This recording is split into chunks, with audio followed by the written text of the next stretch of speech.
see you got a bed right there, right? See, I would just take your fucking bed, yank you by your bed right there, and just shave your bed with an ice cold razor, right? Then splash fucking Clorox on your. That was your second time, like bringing up some challenging me as a father and playing with me. DJ Vlad in his career has sat down with many artists to peel back the layers of their public personas. However, not all interviews go smoothly. From rappers to actors, these 10 guests made sure to give Vlad a piece of their minds. You God. A common complaint about Vlad is that he acts like he holds the ultimate knowledge of street life and black culture. Vlad and his know-it-all attitude was checked over and over again by You God of the Wu-Tang Clan during their interview. Even at the very start of their conversation, you can tell You God had no interest in appeasing DJ Vlad. All right, here we go. You God. Welcome to Vlad TV. What's up, big man? Everything good, man. Huge, long time fan of you, man. Yeah. Vlad irritates You God throughout the early parts of the interview. And of course, he brings up the topic of drug dealing multiple times, and You God's not feeling it. So here you are, and you knew both these guys beforehand, right? Yeah. So you guys are all hustling, and then two of you go and get record deals. Well, you know, RZA came back to the hood, and Jizza too, and they came back, and yada, yada, yada, you know. Came back, got their wolves, got their goons. Now, during the time, though, you were hustling. You asking me or you telling me? Well, I mean, I've seen your other interviews, so I guess I'm asking you, but I kind of already know the answer. Go ahead, yeah. Then Vlad starts asking more questions revolving You God's criminal activities, which both men already know the answer to. So the Wu-Tang Clan starts to form, and you guys start to work on the first project. How much of it did you actually see come together? Because at one point you end up getting locked up. You know the damn story, Vlad, man. Stop acting like you don't know the damn story, man. You know I was locked up. Okay, no, but I'm saying before you got locked up, was the whole album done? You God's frustration and irritation is as clear as day as he impatiently walks Vlad through the story, checking the host on basically every question thrown his way. You actually started off. When you put that together, did you think it was a hit? Did I think it was a hit? I just put it together, man. And I just did my song, and I did my little piece, and I kept it moving. I don't think, I just do. Okay. When you heard the whole album get put together, did you think that this was going to be something as big as what it became, or was it just another cool project? Whatever, man. I don't understand why people even ask that, man. You just do the work and you just put the work in. Whatever happens, happens, man. As an artist, I don't see no artists out here sucking their own dick until this shit becomes successful. You know what I mean? Or until it becomes successful. Steve Rifkin didn't know it was going to be that successful neither until it hit the fan. So after it hit the fan, that's when we started realizing that this was going to be bigger than what it was going to be. Why did you guys decide to do a double album? I don't know. You need to ask Steve Rifkin that shit. How about that flash? Okay. Ask him why he wanted to do a double album. You keep asking me this. Did you know how big you was going to be, motherfucker? Did you? No. And until you did the damn shit, didn't you? All right. Wait, no. I mean, sometimes, though, you talk to certain artists, and they're like, yeah, when I recorded this, I knew it was going to be a hit. Nah, that's some bullshit. Oh, that's them dudes sucking their own fuck. I don't hear that sucking shit. I remember reading a Michael Jackson interview, and they asked him, did he think that Thriller was going to be as big as it was? And he said, yep, I absolutely knew it was going to be as big as it was. Well, that's Michael. Michael is a different caliber of artist. He'd been in the game since he was about 8-9 years old. He done sold 300 million motherfucking goddamn records. So, of course, if he got all the best producers and all the best people around him and the best budgets and the best come on. If you had all the best around you, yeah, you can be like, yeah, I got this one. This is a slam dunk. This is Dunkenstein. Well, Wu-Tang is for the children. Yeah, exactly. That was a good phrase. But yeah, man, I miss that dude, man. He was yeah, man. It was a good times, G. You're talking. You got me reminiscing. You over here on the goddamn shit over here. Got me fucking reminiscing over here. Vlad, you. Vlad comes off like he is an encyclopedia of hip-hop facts again, and God brings him back to school. And okay, he's sort of a mixture of this rapper and this rapper. You look at an Old Dirty and you're like, there's absolutely nobody like No. You stand corrected with that. Old Dirty's idol was Biz Markie. You know, Method Man dropped a solo album. Raekwon dropped the Purple Tape. GZA dropped Liquid Swords. ODB dropped his album, and so forth. Was there a reason why he didn't drop an album right away? Who, me? Yeah. Like I said, what I just told you, man. He wasn't worried about me. He had all them side groups, man. He had all them Sons of Mans and like whack shit, Killer Armies, crazy, all that little side shit. Yeah, he was dealing with. Instead of dealing with the 9 members he had. I mean, he put a lot of brothers in front of certain brothers who was actually there in the beginning. Yeah. Were you in the studio that night or no? No, I wasn't nowhere around that, bro. Don't even affiliate me with that sucker shit. Don't even ask me like you know damn well I wasn't there. You think I'm gonna have a nigga high in front of me like that? I was against all that shit. You can't do that in front of me like that. I ain't that dude. You talking to the wrong dude about that. I don't know, man. Just do it how we had to do it. Okay. I can't tell you. You always asking me why this, why I don't. Get that dude Riz in here, ask him all that sucker shit, please.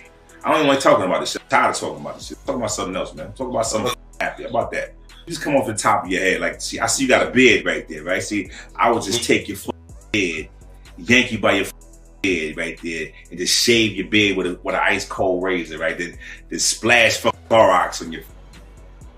Ruga. Another common complaint guests and fans share about Vlad is he often oversteps boundaries with his questions. The interview begins with Ruga speaking about how becoming a father has changed his perspective on life and influenced his actions. I just made a post the other day about my son, of how he changed me and made me just look at my whole life in a different perspective, you feel me? Just knowing, like, it's been times I've been ready to risk it all, you know what I'm saying? Do whatever behind losing guys and all that. I looked at it like, you know what I'm saying? I had to look at my son, you feel me, and see what I was gonna be putting at risk. And man, that boy changed me, man, for real. Vlad decides to press Ruga about how good of a father he actually is by citing the fact that he dropped his son off so he could go fight Rico Reckless. All type of shit. Yeah, but sometimes it don't be the parents. Sometimes you could do the best you can for a child and they still get out here and pick up them ways and do dumb shit, you know what I'm saying? But if that's what they pass, that's what they pass. It's like, ain't nothing we could do about it. You, me, nobody. If they pass that law, you just gonna be around here, your ass better not be acting up. Cause I ain't paying no fines. We gonna have to deal with it, man. I mean, do you think listen, you have every child is an individual. And I know that sometimes kids just go off the deep end, but you know, usually when you see a really, really bad kid, it usually goes with an absentee parent. Sometimes it's a 50-50. Cause you got, like I say, majority of these badass kids be having nice ass upbringings. For real. Like on some real shit. Like I had a, you know what I'm saying? I had a kind of tough upbringing. You feel me? But my mama made sure I did the right thing. My mama always made sure all us got something. My mama always disciplined us right. You know what I'm saying? It is up to you as a person to do that shit. And I'm telling you from experience. My mama was never the type to influence us to do anything bad and wouldn't let us to this day. You know what I'm saying? My mama still be on me to this day. But it's up to you as a person. Once you reach that age where you thinking for yourself, it's up to you. You could have thousands of talks with your child and they leave that house and that shit going to one end out the other. It be like that, I'm telling you. Yeah. I mean, this whole thing came together because, a bunch of teenagers, they basically a Tesla. And 9 times out of 10, really badly. 9 times out of 10, it'd be some peer pressure shit. Some following the leader ass shit. Everybody want to be followers, look cool, doing this shit. That's all it be. Some peer pressure, follow the leader. Yeah. If you've always claimed GD. When your son gets a certain age and he said, Dad, I want to be a GD, what are you gonna tell him? Hell no. The conversation continues for a while, but at some point, Ruga gets frustrated with the topics Vlad keeps bringing up. Unaware of the host's intentions, Ruga questioned why he brought his son into the conversation multiple times. Realizing he might have struck a chord, Vlad tiptoes carefully through his apology. Do you feel like I just rubbed you the wrong way when I told you that I really didn't want to talk about murders and all of that? No. I feel like I did. Cause you was like you kept going for my son after that. No, not at all. Yeah, not at all. And if you feel that I somehow did that, and if you feel like I'm using your son to try to prove a point, or because I'm upset or something, that's definitely not the case. And I'm going to apologize if that came across that way, because that's not how I do it. Because that was like your second time. I appreciate the apology, but that was your second time, like bringing up something, challenging me as a father and playing with me. You know what I'm saying?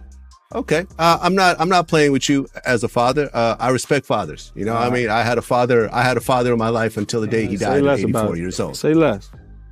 Yeah. No, absolutely. Absolutely. And I don't do that type of shit. And if it came across that way, not at all my intention, man. I respect a lot that,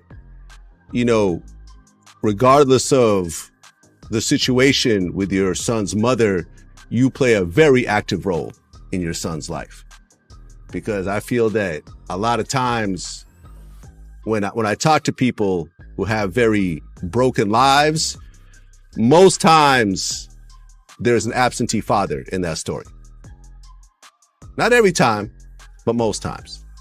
And I feel like a lot of times when especially young men grow up in households where there's only a woman around, that they sometimes have problems dealing with their emotions later on because women are naturally more emotional than men.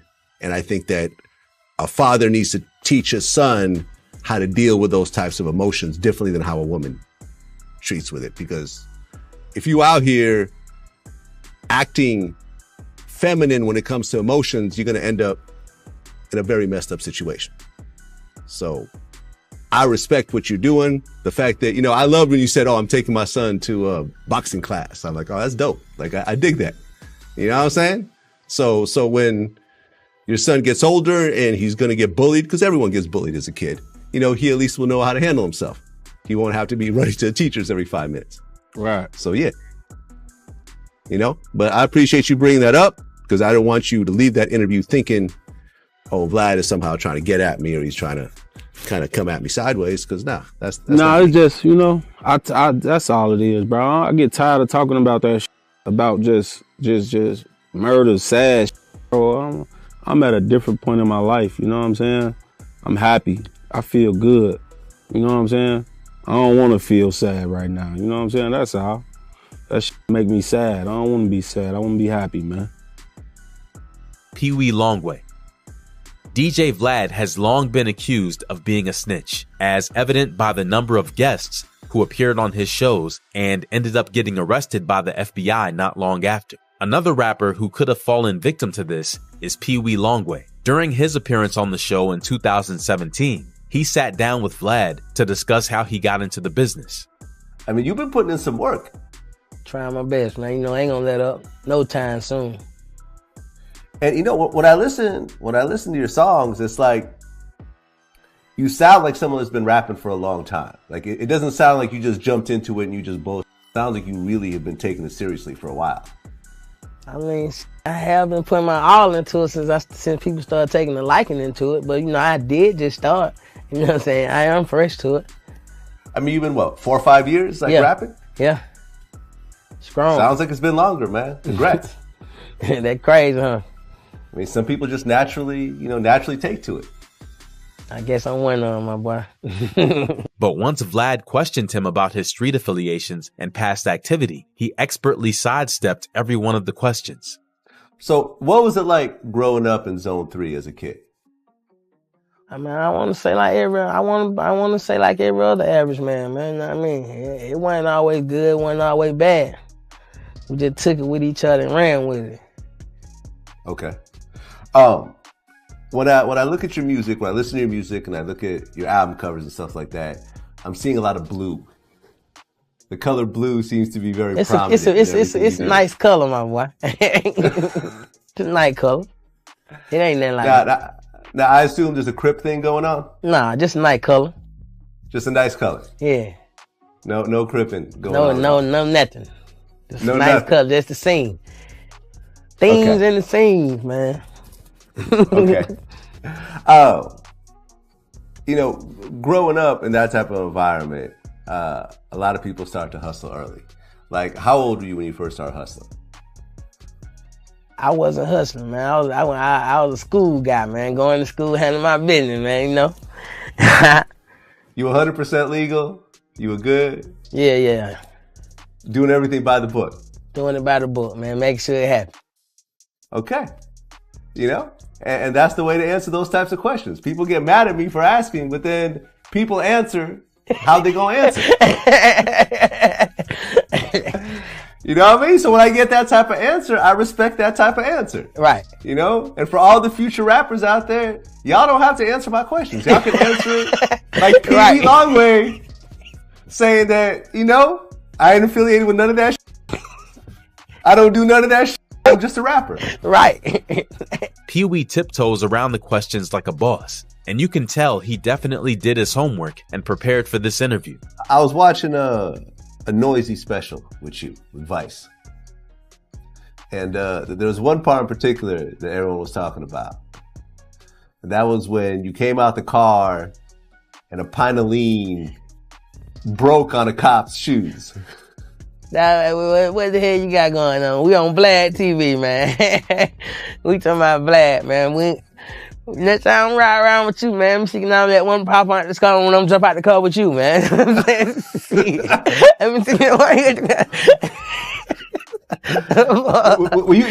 you even wrote a song about it. I did, guys. I think you did.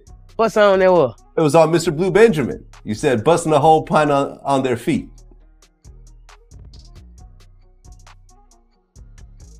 Lyric. Maybe? Nah, maybe not, man. We don't know how that shit go. It probably happened. Maybe not. I like it. Maybe he did. I like it. Yeah, maybe that white dude that was interviewing y'all. Yeah, maybe he did. Maybe the cop, it was his lean and he just dropped it while he was drinking it. That was butter shit. Who the knows, man? It can really go a lot of different directions because you don't actually see the bottle in the video. You just hear, blah, damn. You just hear a crash. You hear a crash. So technically, it probably wasn't yours. Yeah, wasn't nine. It was not. Okay, I see. Well, I'm glad you cleared it up, man, because I think Noisy trying to paint a bad picture of you. Yeah, man, that date, it wedding name. I don't know who it is. Question mark, who bottle is it? Whose bottle was it? Now, to all these young rappers taking Vlad's checks to go on the show, take note, because this was a masterclass in avoiding self-incrimination. Now, are you the founder of MPA? Yes, sir. Okay, and MPA stands for? What it stand for? MPA. All right. Well, I'm gonna butt in here because you've already addressed this before. You had it on your wall in this one interview. It stands for money, pounds, and ammunition. Power. Money, pounds, and ammunition. Power, man. You gotta have money, power. Money, power, and ammunition. Yes, okay. sir. So money, power, and ammunition. I like it. It is what it is. They talk about the music thing. How many people are in MPA? It's a lot of them, man. It's more than 10. You break them down? It's a lot of them, man. It's a lot, man. I don't want a piece of mine. It's a lot. Okay. Conway. DJ Vlad loves to spark beef when it's not necessary. In a casual conversation with Conway, the two are talking about the beats that Conway raps on and the producers making them. Of course, Vlad needs to try and put two renowned producers, Derringer and Alchemist against each other during the interview. Conway, feeling disrespected by the comparison and intention behind the question, quickly checks Vlad. And leading up to 2017, were you guys having... Hold on, what you mean? What you mean the Alchemist sounded bass? Like what you know what I mean? Were you implying that like Derringer like No. You know what I mean? Copycatting Alchemist? No, I'm not saying that. But it's like when I think of a dark sounding beat, the first person I think of is Alchemist. Yeah, but I'm telling you Derringer. I'm talking about Derringer, and you threw Alchemist out there. That's why that kind of. You're right, but my bad. I didn't mean to downplay what he said. Yeah, nah, it's Griselda over here, baby. No, I feel you. I feel. I guess I was just thinking of the Tana 3 project. No shade to Alchemist. That's my brother too. But we talking about Derringer. Me and Derringer, we make that marriage. Fair enough. You know what I'm saying? Fair enough. I didn't mean to downplay downplay what you was asking was the last question. No, on some real I wasn't trying to downplay it. I was just thinking overall. It just felt like you was trying to insinuate something not at all. My brother Derringer. Not at all. But Godfrey. DJ Vlad has long been checked by many for being a culture vulture. One such guest is comedian Godfrey, who goes off on DJ Vlad for disrespecting black men. When Vlad kept claiming he loved black people, Godfrey asked him a question that left him dumbfounded. Right. Well, you're not talking about me. You're talking about. No, I'm not saying you don't like black people. I think you like black people. I love black people. I love black people. Sincerely. You sincerely love black people. Sincerely love black people. You sincerely love. Okay, check this out. Yes. If you've dated black women before in your life. Many. So the fact that you dated them. Yes. Did that make you say, "Oh, I love black people because I date black women," or did you, if you dated a white woman right now, would you still love black people? Ooh, got you. Because sometimes because if you didn't, that means you were doing for fetish reasons. Well, before I dated black women, my best friends were. It was a good attempt to set Vlad up for a fail, even though he took the safe route and listed his accolades of black friends and ex-lovers. Were black. Your best friends were all black. I'm just. Yeah, no, I didn't think about it. I mean, it's a very valid question. It's a valid question. It's a very valid question. Because I knew dudes that had black girlfriends that didn't like black dudes. So it was a fetish. No, I didn't think. I had to think about it. Like my best friends before I got into like my first relationship with a black woman, my best friends were all black at that point. And to this day, my best friends are black. No doubt. I even hang out with you. Yeah. I mean, but no, I just want to know because Jamar is one of my best friends. Yeah, my son is one of my best friends. This is all public knowledge. So my thing is in my head, it's like because some people, like white people, like racist people, are very good at compartmentalizing. Godfrey took to another podcast and checked Vlad again. The topic of Vlad sleeping with black women was brought up alongside an issue he had with the Ukrainian about Minister Farrakhan. And then Vlad said, minister said that we should throw rocks at Jewish people. I say, he didn't say that. Yeah. He don't talk like that. Right. He don't never say no shit like that. And I was like, he talks about the discrepancy, the fighting between the Jewish community and black people, but he never said no violence towards Jews. Never. He never said that. And I said, you lying, dude. He didn't say that. He used a metaphor. What he said was, as Muslims, we take the rock of truth and we throw it at he's a very intelligent man. Right, sure. He's a master violinist, if you know that. He's a very intelligent man. I said, he didn't say that, dude. Stop, dude. And he goes, I said, well, me and Lord Jamar called him. We said, we ain't gonna be no fake, we're gonna confront you. Real and shit. say, hey man, you're gonna send an apology. A rebuttal. Bro. Right. And he goes, I sent one. He goes, that looked like a technical difficulty, dude. You did not send an apology, bro. Send an apology. And we're talking to him. He goes, well, I'm not going to be bullied. No one's bullying you, dude. Now you a white dude again. Now you being white boy now. Mm-hmm. Now you taking off, you sucking off of black culture. Ooh. You're taking all, you're making money off black culture. Mm-hmm. You black girls, shame on them. You know what I mean? Oh shit. And now, because they giving you that confidence to talk crazy to us. That's what's happening. They giving you confidence. These black women give you confidence to disrespect brothers like us. Mike Vick. The former NFL quarterback swung by the show and discussed his wild journey from the projects to signing a whopping $62 million rookie contract. He reminisced on how it felt to go from being hungry for days to swimming in cash. Your first deal was 6 years, $62 million. Yeah, with $11 million signing bonus. Yes. How does that feel from a kid growing up in the projects? Everyone's struggling up until this point. Up until, even with all the college stuff, you're still struggling up until this point, and suddenly you are worth 8 digits. It's more so happy for my mom, man, and my dad in a sense, and my sisters and my brother, who could all, feel good about what we accomplished as a family. Like, making it to the NFL wasn't talked about in our household. It wasn't planned out that Mike was going to hopefully make it one day. It wasn't never a conversation in our house. It was so far-fetched in our mind that we felt like, it's an unrealistic dream to try to obtain. And so we all knew how blessed we were. But things got real when Vlad asked Vic if he was too generous with his wealth and questioned him about supporting his friends a bit too much after moving to Atlanta. We supported one another. I mean, millions of dollars, I don't know what you call it. I don't know if we could call it me supporting them. I never felt like I supported anybody. I gave. I gave. I was a real, genuine person with my money, and I had enough of it. And we all struggled together. We fought together. We laughed together. We cried together. We lost friends together. We all was a tight-knit group. And so we just tried to, be just like any other group of friends, close-knit. He insisted that it's all about being kind, generous, and not enabling his friends to live off his gains. I mean, is this sort of a Newport News thing? Because Allen Iverson kind of had the same thing going on. He would always have a big crew from back home with him. Man. You got a crew. But I don't financially support him though. Back you was 20 years old, it might have been different. You had a couple $1 million. You might look at it different. You know what I'm saying? You and your boys, y'all had a lick. It's like walking in that back room and you broke and you find $20 million and you found it. They was outside. You ain't gonna give them nothing. You're not gonna give him a dime. He got a kids and he trying to get an apartment. You're not going to help him when you got a pocket full of money. Vic kept it real, firmly countering that he values respect and loyalty over money.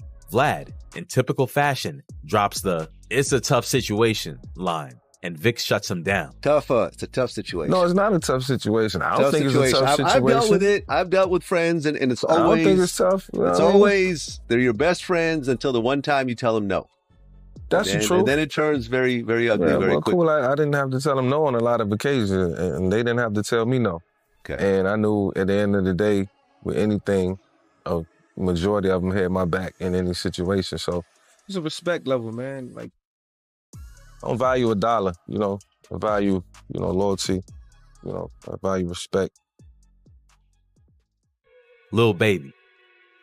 Lil Baby is another rapper who has always accused DJ Vlad of being a snitch. And he had this epiphany during an interview. Even though it wasn't really a check, it's funny to see Lil Baby catching on to Officer Vlad's tactics on camera. At first, Lil Baby sat down, thinking it was just another interview. Up and coming Atlanta stars in here. Lil Baby, what's good? What's up, my brother? How you doing?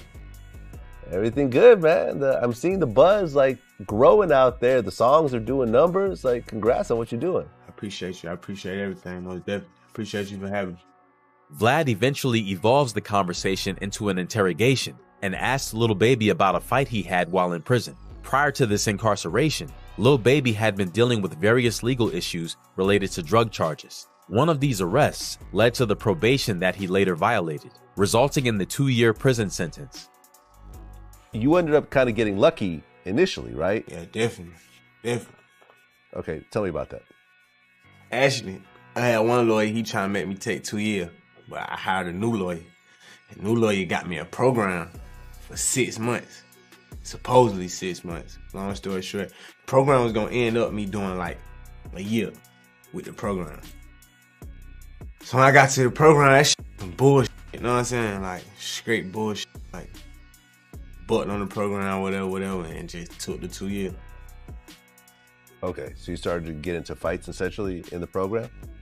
Yeah, it was a zero tolerance program, you know what I'm saying? For nothing. So I got into a fight, you know what I'm saying? And that sent me back. Okay, you got into a fight with a white dude. Exactly. Was it like a racist thing? Was it like whites and blacks kind of clicked up in there? How you know that? That's just how prison is most times. I'm telling you, how you know I got into it with a white dude though? I think you may have mentioned it in the past. Nah. Vlad later released this statement about the interview. I go so far with my questions that I almost sound like the police. It almost sounds like an interrogation. That means that I am pushing the limit to my art form, you know, as far as I could possibly get it. Sometimes people will sit down and be like, you know, like a little baby was like, how do you know that? Like, you know, I'll ask them a question like, how did you even know that? Like, because we're researching, right? Because we're digging in deeper than most other people. And, you know, you got to dig and you got to find all those things. And then you have to be brave enough to ask those questions to someone, knowing that they might get pissed off, knowing they might walk out, knowing they might fight you over that question. Mm-hmm. Knowing, cause I'm in the room with the person maybe half the time, half the time we're doing it remotely, half the time we're in the room together. Lord Jamar. Next up is a guest that is known for his unapologetic views on and off the stage, delivering raw and unfiltered truth on the mic. Lord Jamar. He once engaged in a hilarious debate with DJ Vlad on his show about the notion of equal opportunities for wealth. DJ Vlad believes anyone can achieve wealth, regardless of their background or intelligence. When you get to a certain financial level, you cannot do certain things anymore. The repercussions are more serious, and ultimately, you're more of a target. Nobody's gonna go after somebody who's an underground rapper, but when someone's a superstar, they're gonna get sued left and right. People are gonna go after them. It just is what it is. Mm-hmm. You know what I'm saying? Like there's a whole thing. Getting money is a whole lot easier than protecting money. This is true. Yes, protecting your money and keeping your money is a whole lot harder than getting it. Literally, any human being on earth could become a millionaire. Literally, any single human. Doesn't matter what part of the world they're from, doesn't matter their age, their ethnicity, their intelligence level, their religion. They could be mentally retarded, they could be smart, dumb, it doesn't matter. Relax, Vlad. You're is oversimplifying things right now. I hear what you're trying to say. Listen, but anybody, if we really got into the debate, what I don't have time for today. We can go on your other channel one day and have this whole financial debate about who actually has access to wealth and okay. And who no, really that's doesn't. not what I'm saying. You see what I'm saying? Right, but listen. It might seem that way, Vlad. No, but that is not true. Then, Vlad tried to defend himself by saying anyone can win the lottery as his reasoning behind his statement. Then he goes on by citing Willie D's comments from his previous show about someone flipping $10,000 to $1 million. A lot of people don't go through shit like that, Vlad. Like, that's not normal. But when Willie D was here, interviewed with me last time, he said something interesting, and a lot of people debated it. But he said, I don't care who you are. You may be the poorest person in the world. But at some point, you're going to come across some kind of lick where you're going to get a $20,000 lick or $30,000 lick. You can become rich even with a $10,000 lick if you normally, your normal expenses are typically $1,000 a month or whatever, and you come across $10,000. If you're a disciplined person, you could take that and make yourself a millionaire. Yeah. If you got 10,000, all you got to do is jam that 10 times and get you 100,000, and whatever you did to get 100,000, do that 10 times, now you're a million. Lord Jamar countered him again. My Google stock. How are we flipping this and still living, like paying our rent and eating food? Right. Is it easy and to buying flip? clothes? No, How are we doing that? How are we doing that when all we have is 10,000? Yeah. How are we flipping 10,000 7 times to make this money and still living my everyday life? Please explain that to me, Vlad. The way you do it is that the money that you're investing, you never touch. You don't cash out. How do I live then? You're not hearing me. How do I pay my rent? How do I pay for my phone bill, my gas, my electric, my cable? How do I do these things, Vlad, if I'm supposed to never touch it? But he didn't stop at that. He continued by calling out Vlad for being out of touch with the real world. Definitely not easy. It sounds easy on face value, but when we put it into practice, into the real world, and I'm not saying it's not doable, I'm just saying sometimes we oversimplify things, and we got to put it in the real world. And you, Mr. Tesla driving, living in Calabasas, whatever the you live at right now, I think you're starting to be a little bit out of touch from the average man. You understand what I'm saying? Who doesn't have a lot of the resources that you have, and you feel like, oh, well, all you got to do is flip it. For some people to even find the idea to flip this money and to risk damn near all they have on an idea that might not work is crazy talk for a lot of people who don't know where their next meal is really coming from, who are living paycheck to paycheck. You want me to take now this hard-earned 10 grand that I've saved for years, and hopefully I could flip it 7 times without selling drugs and without, you understand what I'm saying? Just with a great idea. Vlad said I can do it. It's not that. Not. See, this is where you have what I would like to call white man optimism. I feel you, but and when they change the rules in mid, I'm in mid gameplay, and you change the rules on me, really? See, you haven't had that experience. Like, you see what I'm saying? Like, it's hard for you to even wrap your mind around some of these concepts. So I'm just trying to say, as a black man in America who knows how to get down, who knows how they'll keep moving the yardstick. They'll say, oh, you got to make it here. And then when you get there, they move the line further. You see what I'm saying? Like, where you feel like, well, all I got to do is strive to get to the line. And once I'm past the line, I'm good. Like, we all should strive to get to the line. Yeah, we should. But it's just up when we get to the line. Sorry. You got to go a little further. Recently, Lord Jamar was featured on the Uppercut podcast and had this to say about Vlad. Man. Is he a culture vulture to you? Yes. Yes. Yes. Yes. And it's like, what's his skill set? Like DJ Vlad, have you ever seen him DJ?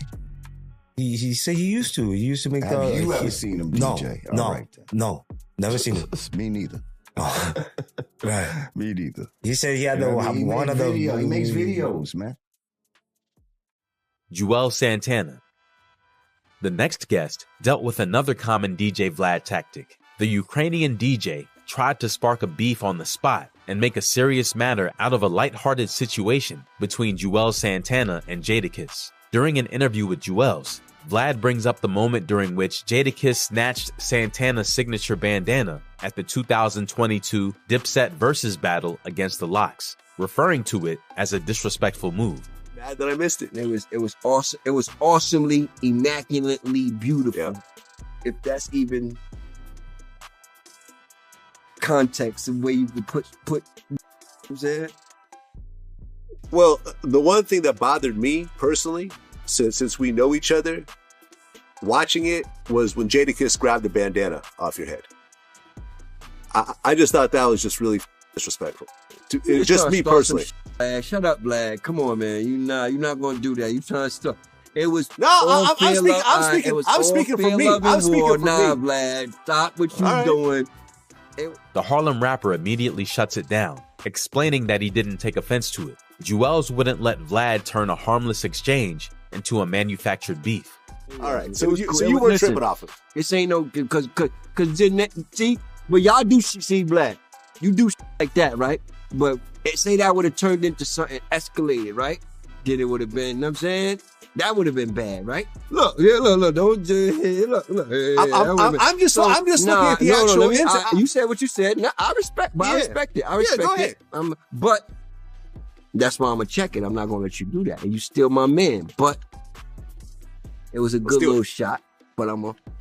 Juelz let Vlad know that him and Jada are tight and will always be cool. I didn't want to hit him, and like I said, if that was somebody else that I really didn't, unlike Jada, I would have did it just because and ain't give a fuck if I hit him. And ain't give a fuck where the shit went if the shit would have turned left and we all would have had to beat the shit out of everybody on stage.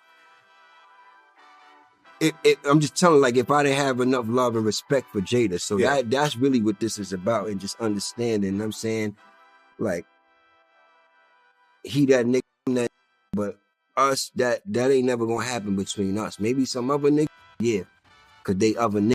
But it's just like what you say, where Jada could go somewhere with all his jewelry on, don't get robbed. Joel's could go somewhere with all his jewelry on, not get robbed. Another nigga that same place, he. And with that interview, we have finished the list of 10 guests who schooled DJ Vlad on his podcast. If you like this video, make sure to check out the first version we made on the topic, popping up on the screen now. We want to know who you think pressed Vlad the best. Let us know in the comments below and help us in the algorithm by liking, sharing, and subscribing to the channel. We are going to be dropping even more content every week, so hit that bell to get notified about our uploads. Thanks for hanging out till the end. We appreciate all your support, and as always, we'll see you in the next one.